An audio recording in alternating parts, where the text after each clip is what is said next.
100 years ago, Ireland stood at the brink of a bloody civil war.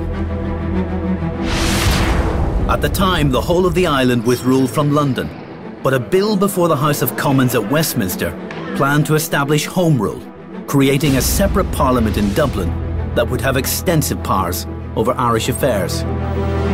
In a dramatic act of protest, 500,000 Unionists, men and women from all classes of society, signed their names to what became known as the Ulster Covenant. Some, it was said, even signed in their own blood.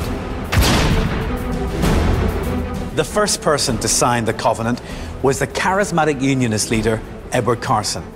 Using this pen at this very table here at Belfast City Hall, he swore an oath to oppose the breakup of the United Kingdom by any means necessary, even an armed insurrection. What followed was an unprecedented standoff between Unionists and the British government, one that threatened a military rebellion in Ireland and violence on the streets of Britain. This is the story of that extraordinary episode from British and Irish history, one that is cloaked in mystery, myth and misconception, but which was to turn this man, the Dublin-born Edward Carson, into an unlikely but defining figurehead for Ulster Unionists, and an event that was to shape the political landscape we live in today.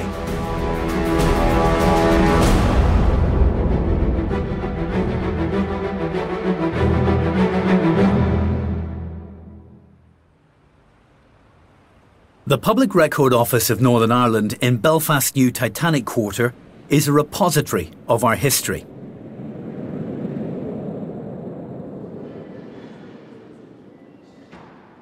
It contains literally millions of documents, dating as far back as the 13th century, all neatly boxed away for safekeeping.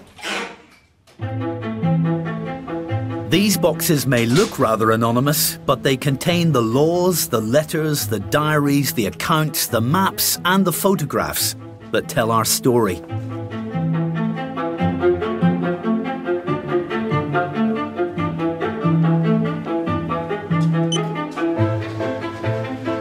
And in the boxes on these shelves is a collection of particularly significant documents.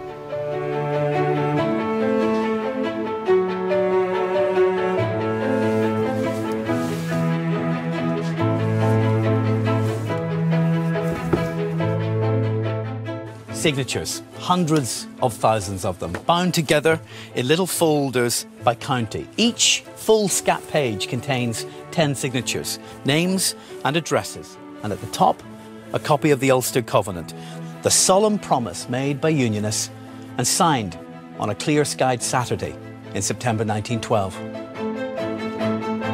There are lords and ladies, politicians and clergy, soldiers and police officers, teachers, shipyard workers, labourers and linen workers. They're all here. And also here, someone by the name of William Crawley. He also added his signature to the Covenant that day. Beyond the same name, I can find no other connection to him. He gives his address as 34 Ormo Street in South Belfast, and the place where he signed the Covenant was the Old Town Hall in the city centre. But what fired up Unionists like this William Crawley? What triggered this avalanche of written defiance? It's simple, really. This Covenant was a response, a call to arms, a reply in simple black ink to a document these people believed was a political death sentence. But political change was not the only issue troubling the people of Ulster at this time. On the 15th of April 1912, news began to reach Belfast of a shocking disaster. Titanic, the world's largest passenger liner, launched from the city's shipyard the previous year, had struck an iceberg with a terrible loss of life. The industrial pride of Ulster was shattered.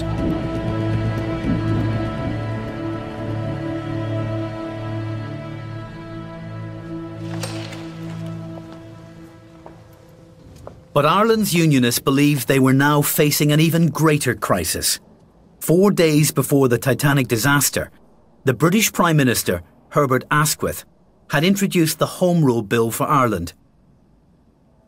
If it was passed into law, Ulster would be governed not by a British Parliament in London, but by an Irish Parliament in Dublin, exercising extensive powers devolved from Westminster.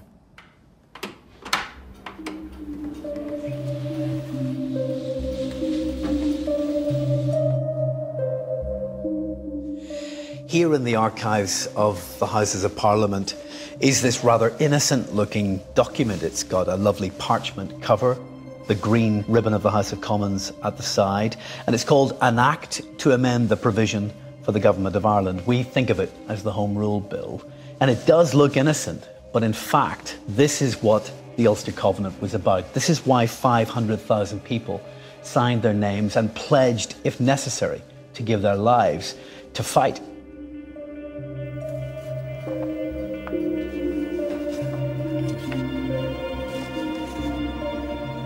You get a real sense of the scope of what is intended in this Act from the first page. Notwithstanding the establishment of the Irish Parliament or anything contained in this Act, the supreme power and authority of the Parliament of the United Kingdom shall remain unaffected and undiminished over all persons, matters and things in Ireland and every part thereof.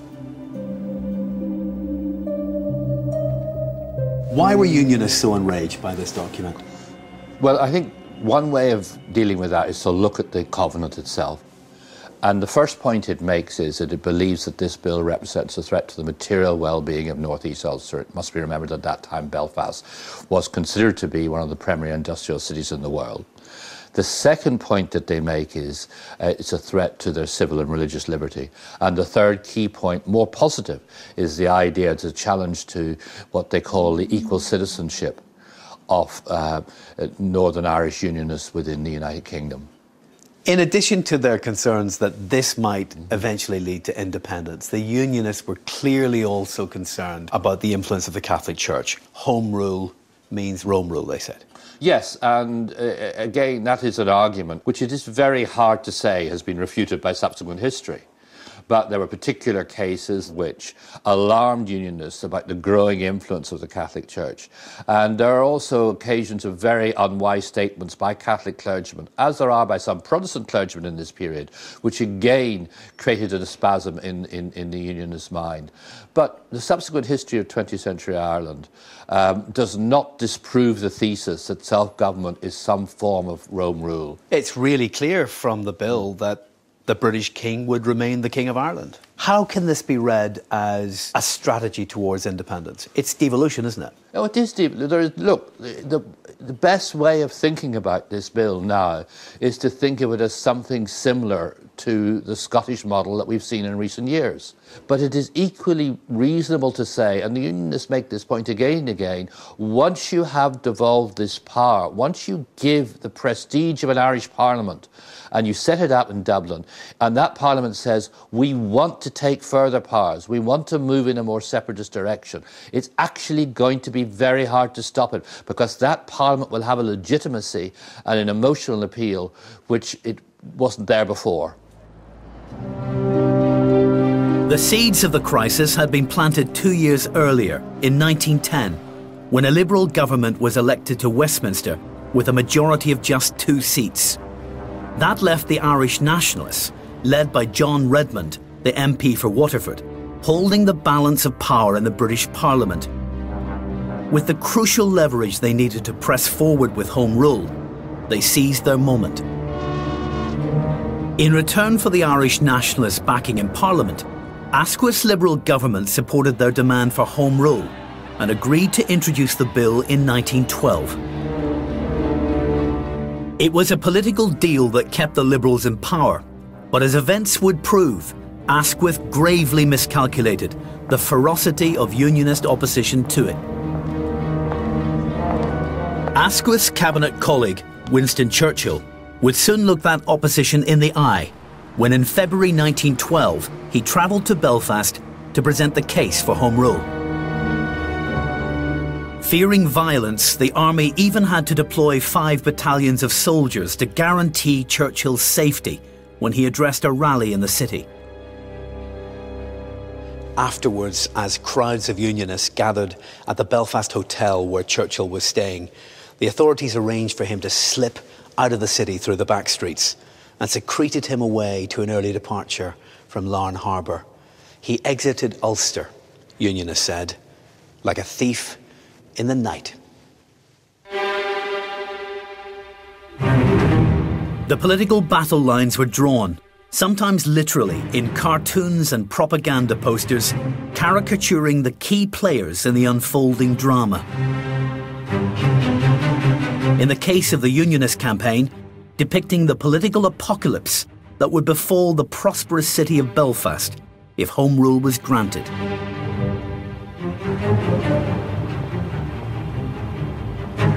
This grand house in East Belfast soon became the epicentre of Unionist resistance to Home Rule. In 1912, it was the home of the man who could rightly be described as the architect of Unionist opposition, the MP for East Down, James Craig.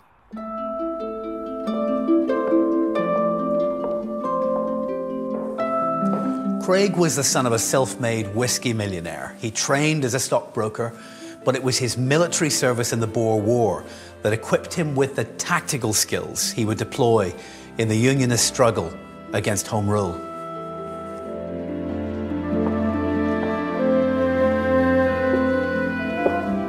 A 100 years ago, Craigavon House was alive with Craig's personality. This is the room where Craig entertained his guests, some of the leading political figures of his day. It features a stained glass window Craig had designed to commemorate his connection with some of the greatest men in history. Michelangelo, Shakespeare, Mozart and Titian, all, like Craig, thought to be Freemasons. While he was a skilled organiser, Craig knew that with nationalists pressing for Home Rule, Unionists needed a charismatic champion for their cause. In effect, they needed a first-class lawyer, a man who would forcefully argue their case before the court of British opinion. Craig also knew that only one man had the legal skill, the personal charisma and the political stamina to play that role. A Dublin MP who had curiously little knowledge or experience of the very people he would have to represent, the Protestants of Ulster. His name was Edward Carson.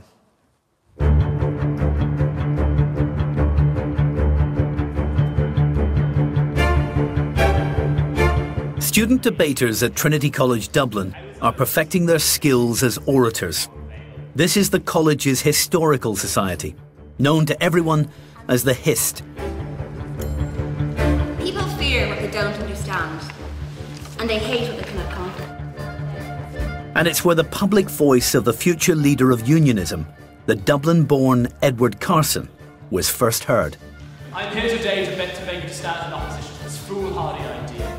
We say that the Muggle society has in many senses gone from a backward one, in which fought each other, and which oppressed, into one which is now free and fair and democratic. Many women like us. Some say Carson, even in these first forays into public debate, was already refining the granite-like appearance that would eventually become his political calling card. I beg you to oppose.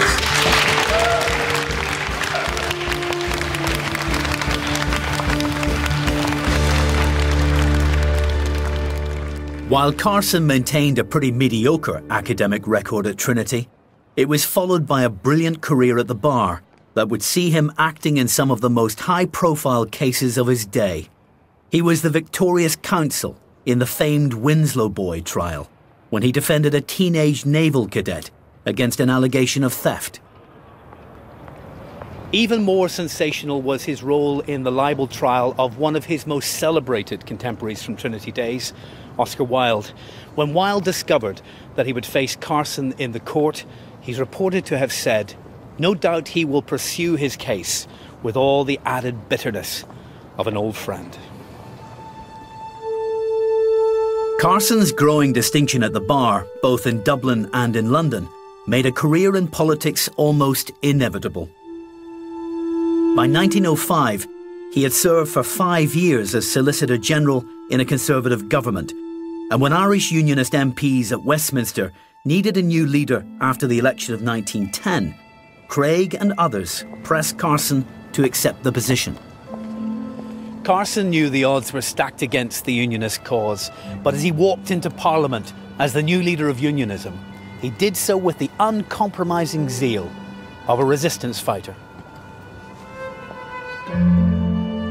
It was here in September 1911, in the grounds of his home, that Craig mobilised 50,000 Unionists to meet their new leader, to prove to Carson that their willingness to resist the Home Rule Bill was not in doubt.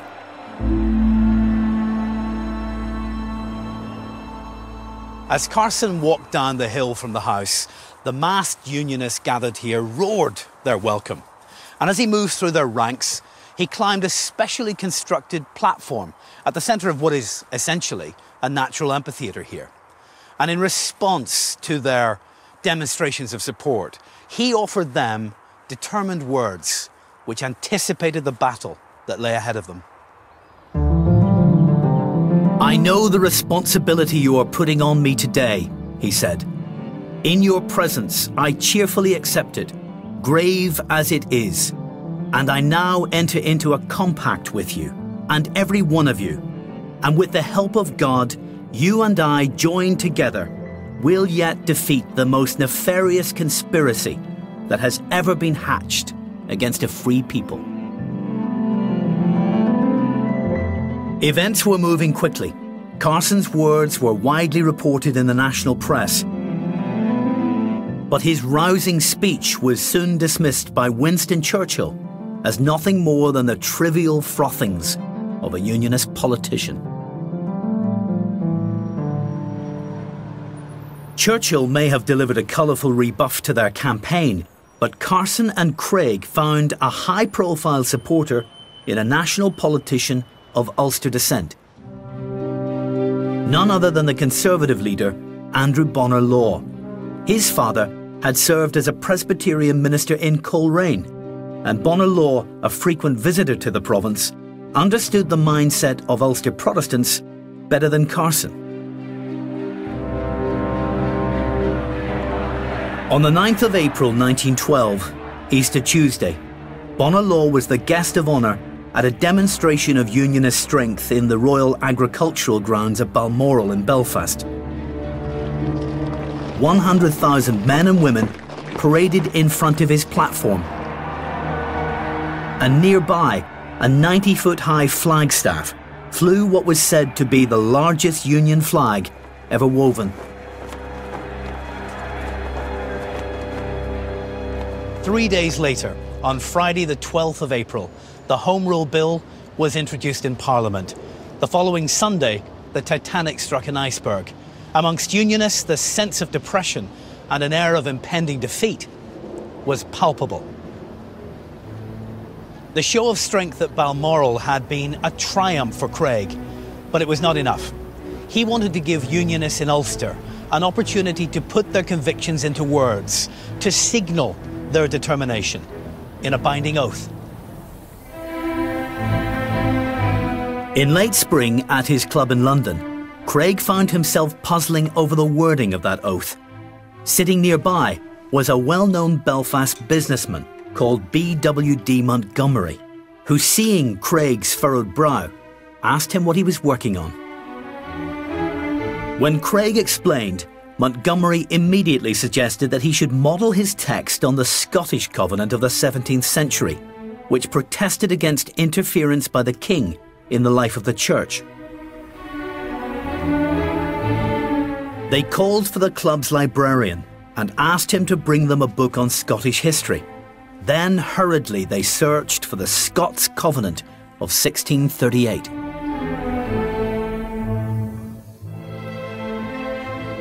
It was the biggest eureka moment of Craig's life.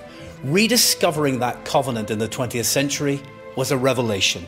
Craig's family was originally from Scotland, settling in Ulster during the plantation of the 17th century. Now here he was, reaching back in time to another moment of crisis, for help in the Ulster Protestants' hour of need.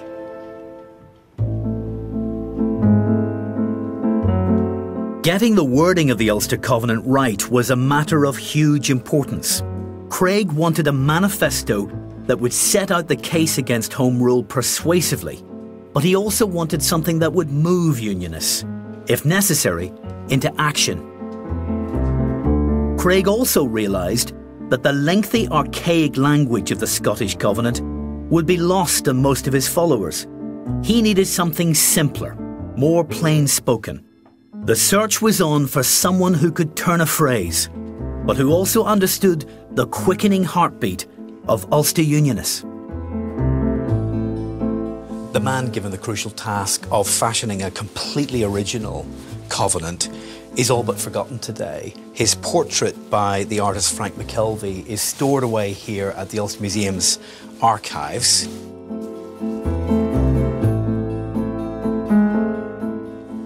This is Thomas Sinclair.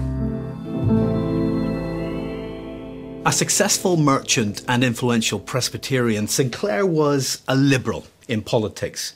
He broke with the British Liberals over their plans to introduce Home Rule, and at Craig's request, he set to work on a draft of the Covenant, agonising over every phrase of it and incorporating important amendments from the Presbyterian Church.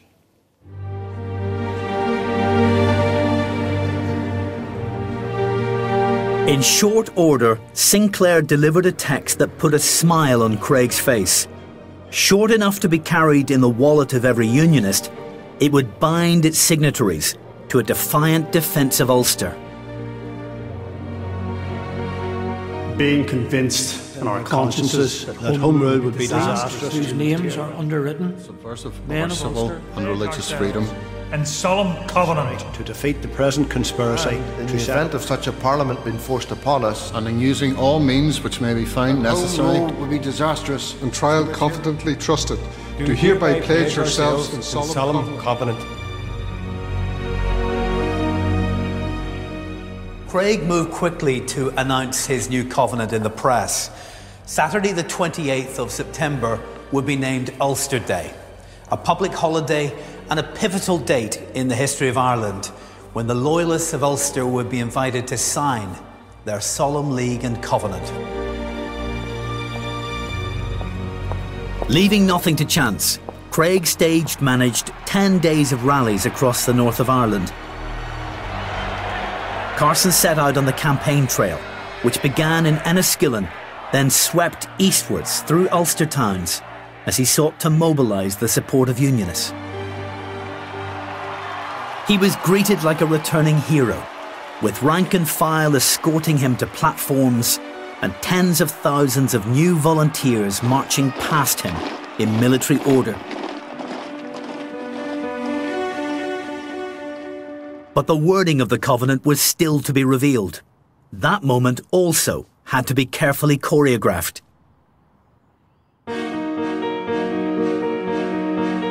On the 19th of September, at precisely 4 o'clock in the afternoon, Carson took his place on the front steps of Craig's home, which to all intents and purposes had become the birthplace of the Covenant, and addressed the assembled press. He read aloud the text of the Covenant, and one phrase in particular was lost on no one. They would pledge to resist Home Rule in using all means that may be found necessary. Unionists had issued a conditional declaration of war. If a parliament in Ireland was forced upon them, they would fight.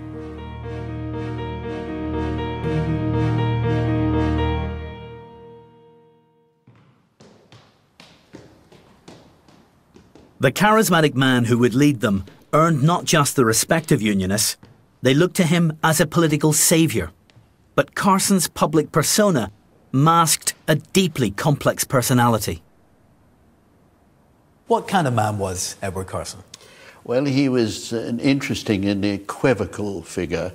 To the outside world, he was the epitome of fortitude, resolution, and he appeared like a messiah.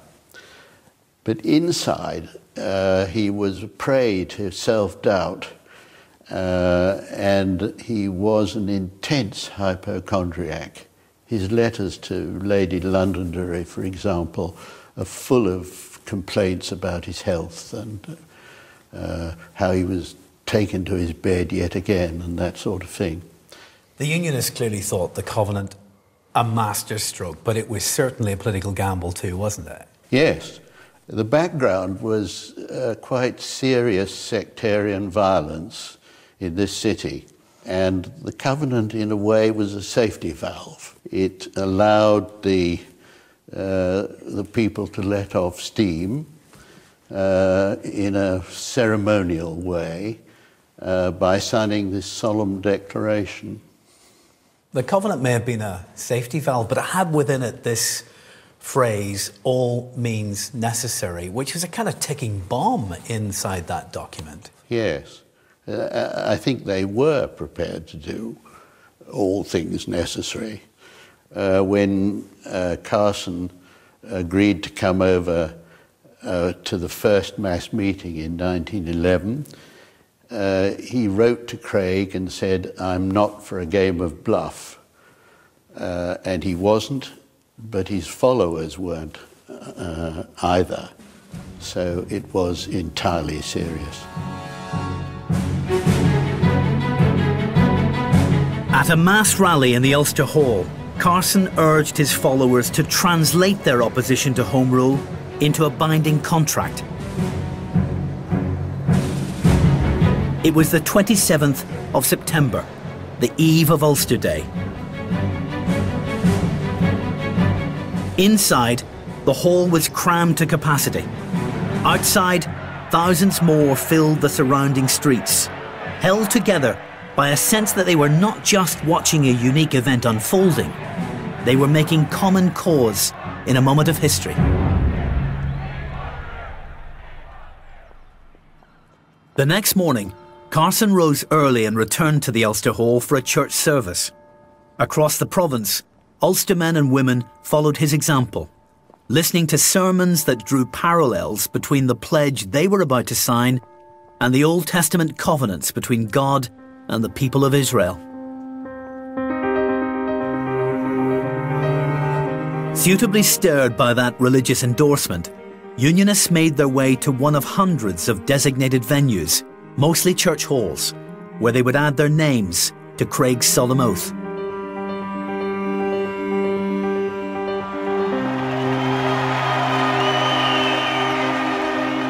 An atmosphere of almost religious intensity greeted Carson as he walked in a military procession towards the City Hall. Ahead of him, a flag that was said to have been carried by King William III's troops at the Battle of the Boyne.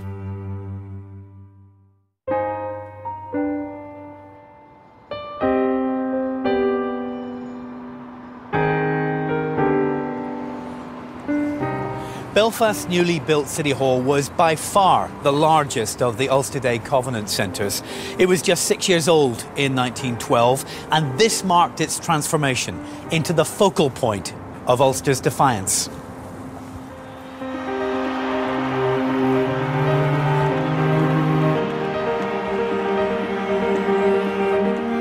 When he arrived at the City Hall, Carson was met by city fathers and tens of thousands of loyalists. 2,500 men from Orange Lodges and Ulster clubs acted as marshals to ensure that Craig's choreography was followed literally to the letter.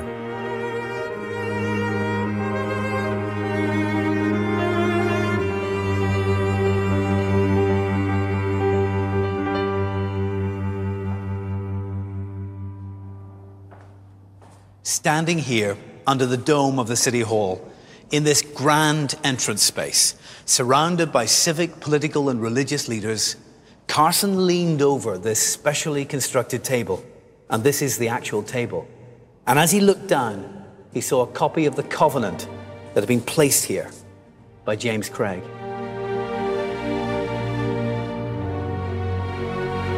This is the actual pen used by Carson to sign the Covenant. It's a silver pen presented to him by the Ulster Committee on Ulster Day. And look at the box that accompanies it. It has some of the names centrally connected with the Covenant's history. Thomas Sinclair over here on the right, the man who drafted the words of the Covenant. B.W.D. Montgomery, the man who originally suggested the Scots Covenant as a model to James Craig in that London club. And of course, over here on the left, Captain Craig MP, James Craig himself. As Carson and the other dignitaries stepped back from the table, marshals began to usher in the ordinary people of Ulster. In waves of 500 at a time, until the doors were closed at 11 p.m.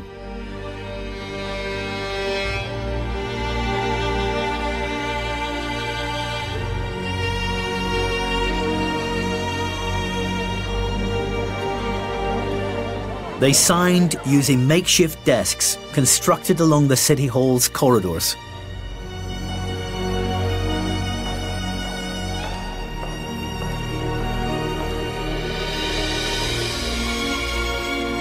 While the men of Ulster signed using the main text of the Covenant, women added their names to a separate declaration, pledging to associate themselves with the men of Ulster in their uncompromising opposition to the Home Rule Bill.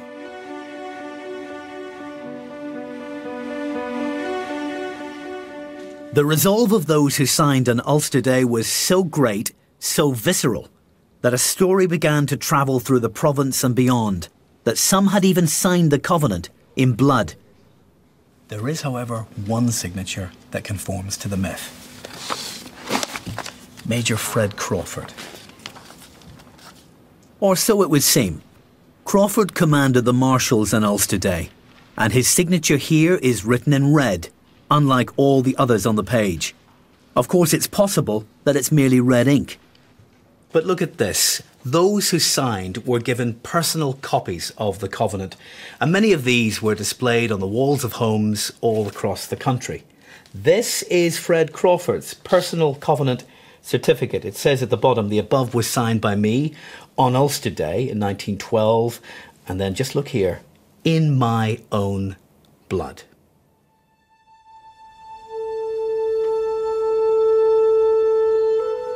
In total, 471,414 men and women signed, women outnumbering men by about 10,000. And they signed not only in Ulster, but in Dublin, where 2,000 signatures were collected. In Scotland, where 20,000 people added their names, and in exotically far-flung places like South Africa and even China.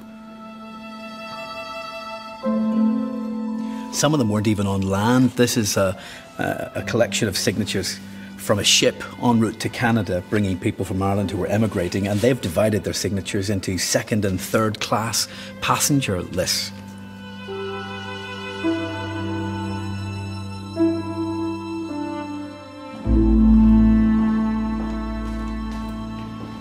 On the evening of Ulster Day, while thousands were still signing at the City Hall, Carson was the Lord Mayor's guest of honour for dinner at the Ulster Club in the centre of Belfast.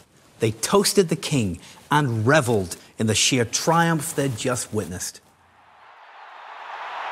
That night, as Carson made his way to Belfast docks to catch the boat to Liverpool, thousands of cheering, waving supporters lined his route, imploring him not to leave. Obviously, Ulster Day itself was, in every sense, a red-letter day for Protestants. What was that day like for nationalists here? I think it was ostentatiously ignored by nationalists in Belfast, in Derry and elsewhere. It was a normal day. Football matches proceeded. Men went to the bookies. Whatever they did on a Saturday, really. It was very much a Protestant occasion. And it was mocked, of course, by the nationalist press. It's a carnival of fools, you know. It's a kind of a masquerade of noise, a cacophony of orange bluster. Did any Catholics sign the Covenant? I think it's absolutely certain that no Catholic signed the Ulster Covenant. I mean, the best example would be the leading Roman Catholic Unionist, Denis Henry, who later became Lord Chief Justice of Northern Ireland, a close colleague of Carson's. He didn't sign the Covenant because it was not invoking his God or his religious experience. I mean, as an Ulster Catholic, as an Irish Catholic, his background was the penal laws, Catholic emancipation. That was his background. It wasn't the God of Presbyterian battles which was invoked by the Covenant.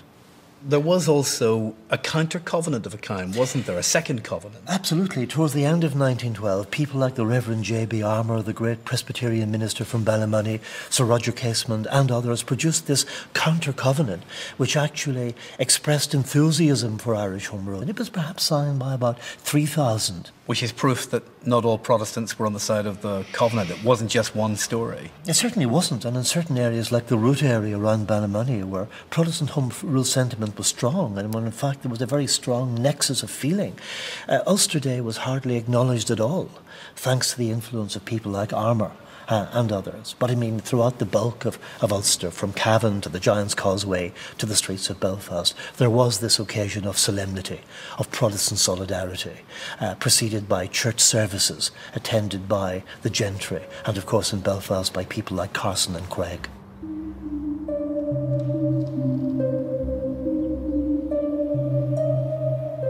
The nationalist newspapers may have been witheringly dismissive of what they described as Carson's circus, depicting it as a grotesque farce that would lead nowhere. But if they believed the signing of a covenant was the final act of this political drama, they clearly misread the Unionist script. Carson and Craig never believed signatures on a piece of paper could halt the Home Rule Bill's path through Parliament. They never saw the covenant as a kind of petition to present to Parliament. In fact, it was never presented to anybody. Instead, the Unionist leaders saw the covenant as their mandate, a mandate to resist Home Rule in Ireland and, if necessary, to create an alternative government in Ulster. But a government without an army is a government without teeth. Within 4 months of Ulster Day, in January 1913, Unionist leaders took a momentous decision that would set them on a collision course with the British state. Recently unearthed minutes from those Unionist meetings record plans for the establishment of a provisional government and the creation of a military council. The die was cast. The men of Ulster, those between the ages of 17 and 65, would be asked to join the ranks of a new militia, the fighting arm of the resistance. It would be called the Ulster Volunteer Force. In effect, those who had signed the covenant would be urged to follow through on their pledge and stand as brothers in arms. The new military council wanted a force of 100,000. James Craig, in a speech in Ballymena in 1913, went even further. "I will not rest content," he said, "until every man who calls himself an Ulsterman is in the ranks of the Ulster Volunteer Force." Those gathered there to hear him speak that day shouted back, "We are ready."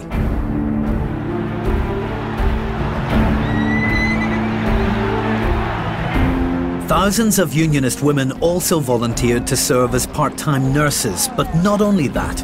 When their husbands, sons and brothers drilled, they drilled alongside them. Wealthy local businessmen were amongst those who offered money to equip the new force. First, they needed guns, which would have to be imported from abroad. It was a dangerous move, but British law permitted militias to organise and arm themselves so long as their purpose was to defend the empire. It was a loophole that Carson the lawyer turned to his advantage. The Unionist campaign to mobilise an armed force would be entirely legal. As MPs in Westminster debated the passage of the Home Rule Bill, and Unionist militiamen wondered when, if ever, they'd start drilling with real rifles instead of broomsticks, 500 delegates from the Ulster Unionist Council assembled here in the Ulster Hall. And revolution was on the agenda.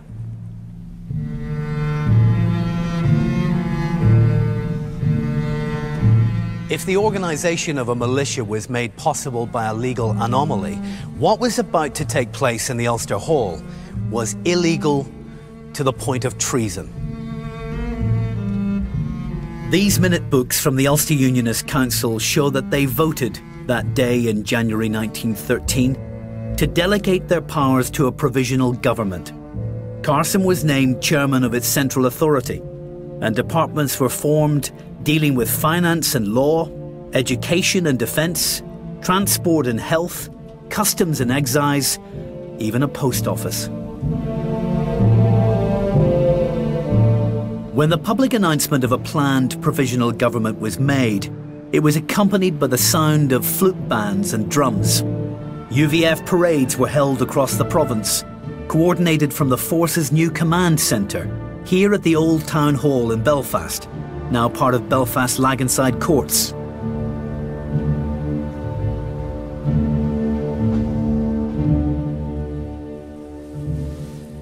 It's an irony that this place is now a courthouse, given how much illegality was dreamt up between these walls in 1913. James Craig served here as a UVF staff officer, and working alongside him was a man who would play a crucial role in making that new force battle-ready. When Fred Crawford opened a vein and spilled his blood on the Ulster Covenant, he knew what that signature represented.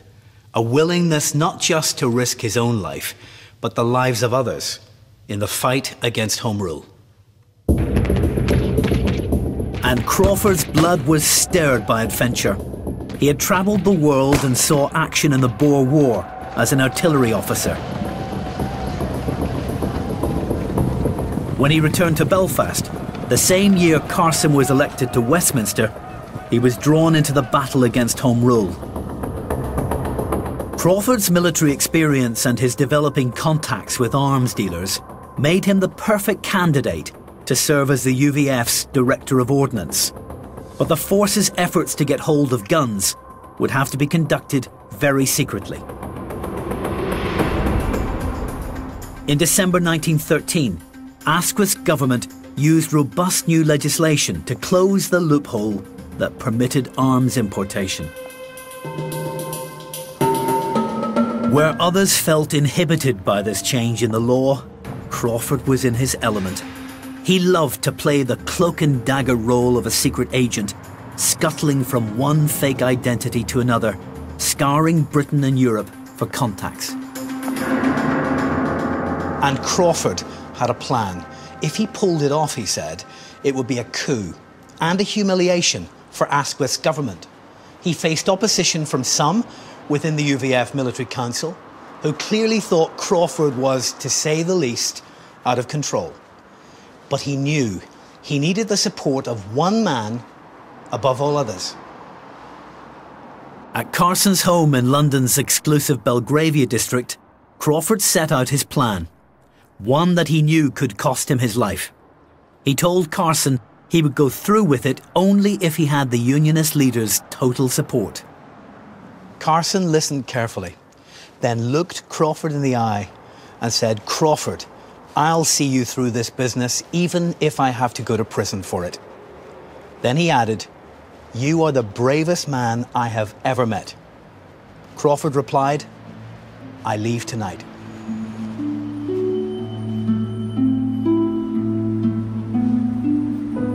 His destination was Germany, where he had already sourced thousands of rifles and machine guns and millions of rounds of ammunition.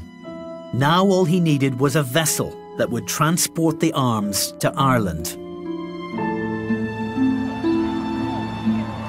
Meanwhile, in Britain, tensions were rising. The hawks in Asquith's government, not least Winston Churchill, wanted the army placed on a war footing. As rumours reached Belfast that arrest warrants for Unionist leaders had been signed, Craigavon House, the place where Carson first announced the Covenant, was now under UVF guard. James Craig's wife Mary kept a meticulous record of the extraordinary events taking place just outside her drawing room. Look at this page from Mrs. Craig's scrapbook, what looks like a domestic image. Sir Edward Carson at their home visiting with them, and below it, British Army troops marching into Hollywood Barracks just along the street from Craigavon House. But in fact, Craigavon House was itself a military compound at that point, and these images are the images of war in the air. With Parliament in uproar and Belfast under siege, the unfolding drama would now move along the coast to the County Antrim port of Larne. And at the centre of that story was Dromalis House. A century ago, this was the home of the Smileys, a well-known Unionist family, and Carson was a frequent visitor here. Today, the building is home to the Sisters of the Cross and Passion. The peacefulness of this setting today is a world away from the escalating tensions of 1914, when armed lookouts studied the horizon from the roof of this stately home, ready to give the signal that the riskiest venture in the history of unionism was about to begin. How big a gamble was this for Carson? It's a ferocious gamble, but the entire policy of militancy is a gamble. In my view, I think that militancy is about stoking up the pressure within the constitutional process at Westminster to narrow Asquith and the Liberal government's room for manoeuvre. And I think what happens between 1912 and 1914 is that Asquith is not budging, and the Unionists therefore have to increase the pressure. So the culmination of this is the gun running of April 1914. Was this an act of treason? That's an extraordinarily difficult question to answer because it involves obviously the technical legal question of treason as opposed to, if you like, the wider question of betraying somehow the British identity that they sought to embrace. I think we can set out a variety of things in a clear-cut way. They are engaged through the gun running in acts of illegality. The gun running is illegal. If you look, however, at the Covenant, I think it perhaps gives us some clues as to the Unionist mindset at this time. The Covenant sets out, in my view, a listing of what the motivating factors within Unionist resistance are. And the first of these factors is the material well-being of the Unionist people and the wider population of the north of Ireland. There's also referencing to civil and religious equality. And the unity of the empire comes, I think, some way down the list of what the Unionists are prioritising in terms of their motives. What's Germany's relationship to all of this and the Kaiser's role in this gun running? The arms, of course, originate in Germany. And it's also the case, of course, that Germany has a vested interest in stirring the ugliness of Irish party political passions in the context of an earlier arms race with Great Britain and on the eve of the Great War. The Germans wanted guns in here. The Germans benefited from weapons arriving in Ireland, yes. While Britain and Ireland were on a knife edge, Crawford was still in Germany and had found a Norwegian cargo boat with the decidedly unterrifying name of the SS Fanny to bring the guns to Ulster.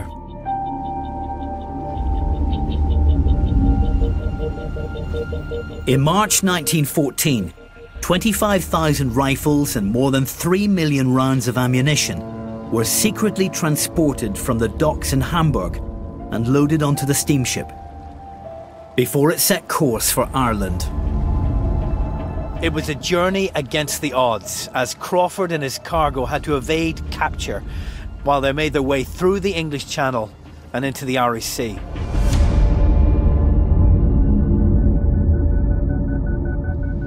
At Tusker Rock, off the coast of Wexford, the cargo was transferred to a coal ship called the SS Clyde Valley, which was a frequent visitor to Irish ports and therefore less likely to attract attention as it carried its new cargo to the port of Larne.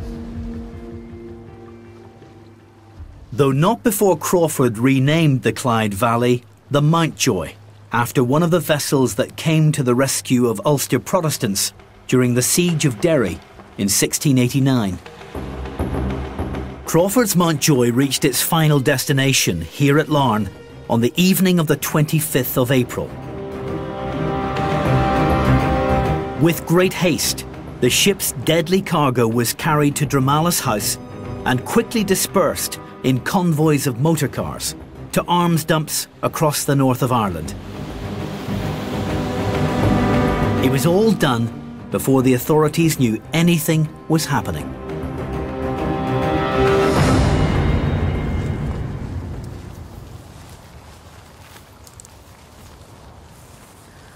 Guns like this were brought in that night under the cover of darkness. This is one of the original Mauser rifles from Hamburg. And after 100 years, it still fires. The next day's newspapers were full of accounts of the gun running. Asquith, fuming with indignation, described the event as an unprecedented outrage and considered ordering the arrest of UVF leaders.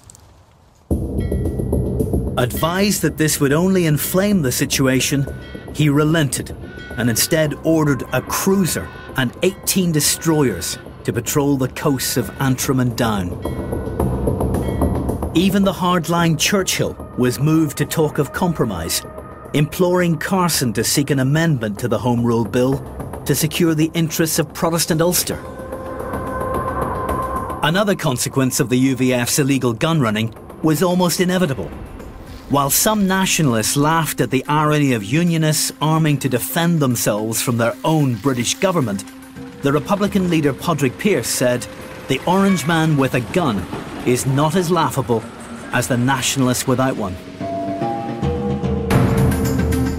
And so, within 3 months of the Larne gun-running plot, the Irish volunteers pulled off their own coup at Howth, just north of Dublin. They landed 1,000 rifles, also from Germany, but this time in broad daylight.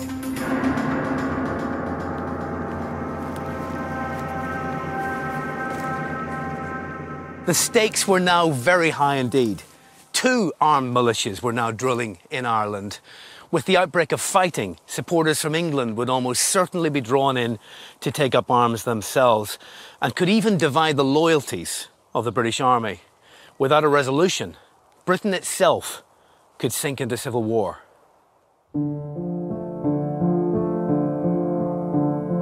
In an anxious effort to avoid open war on the streets of Belfast, Dublin, and quite possibly Liverpool, Glasgow and London too, Asquith's government tabled a compromise. An amendment to the Home Rule Bill that would keep the Ulster counties within the United Kingdom for another 6 years, while a parliament in Dublin was established. To Carson, it was merely a stay of execution. To Redmond and the Irish nationalists, it was an assault on the very idea of Home Rule.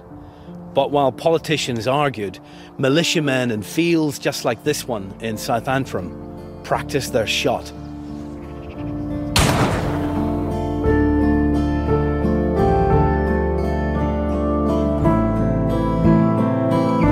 On the 21st of July 1914, in a desperate attempt at mediation, the King, George V, intervened.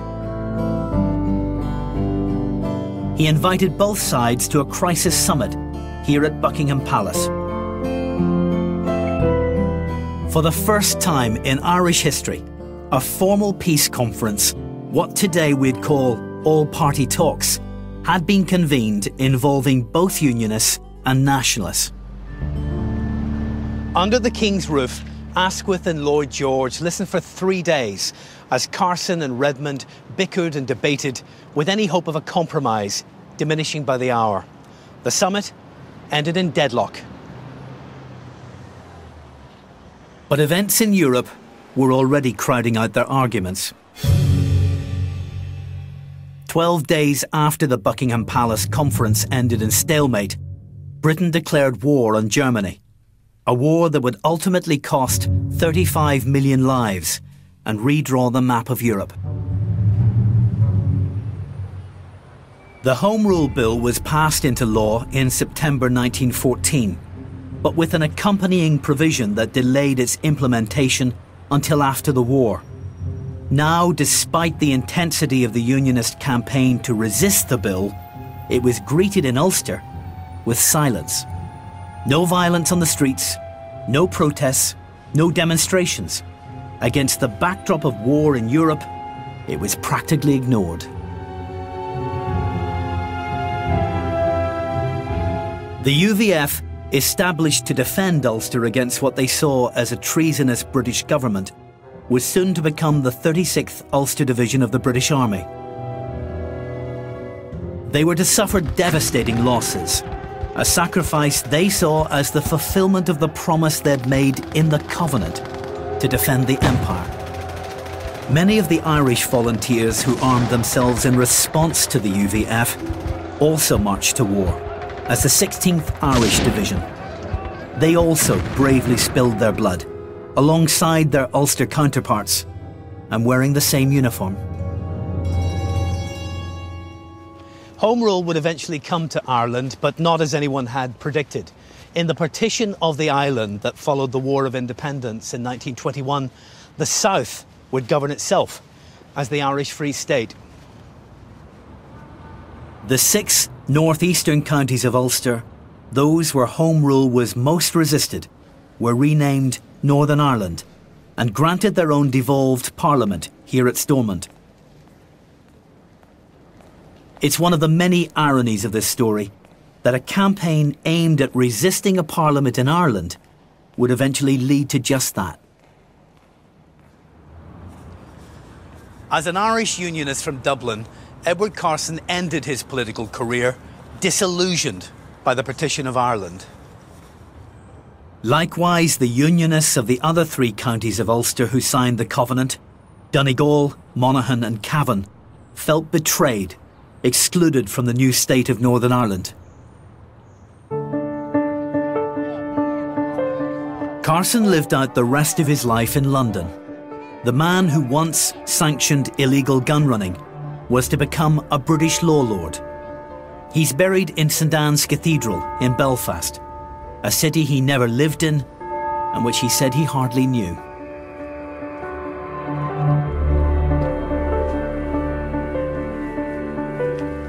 James Craig would serve for 19 years as the first Prime Minister of Northern Ireland. The agreement he helped to broker, which divided Ireland into 2 states, was, he said, a pragmatic necessity, the only way to ensure that the Protestant unionist tradition could be protected and given a future.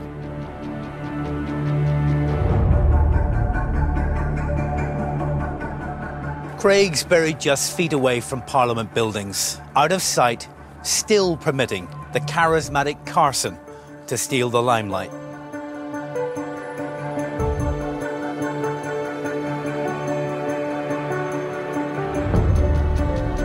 And here at the base of Carson's statue, which dominates the approach to Stormont, these bronze reliefs record episodes in the story of a covenant that continues to prompt political debate to this day.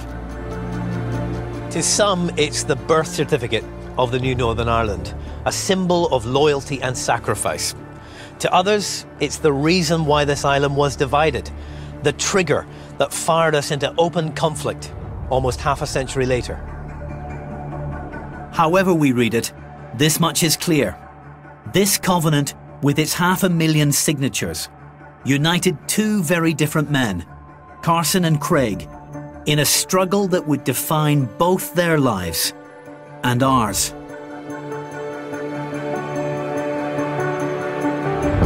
A covenant that's still cherished by unionists, but which needs to be understood by everyone on this island if we're ever to make sense of our common story.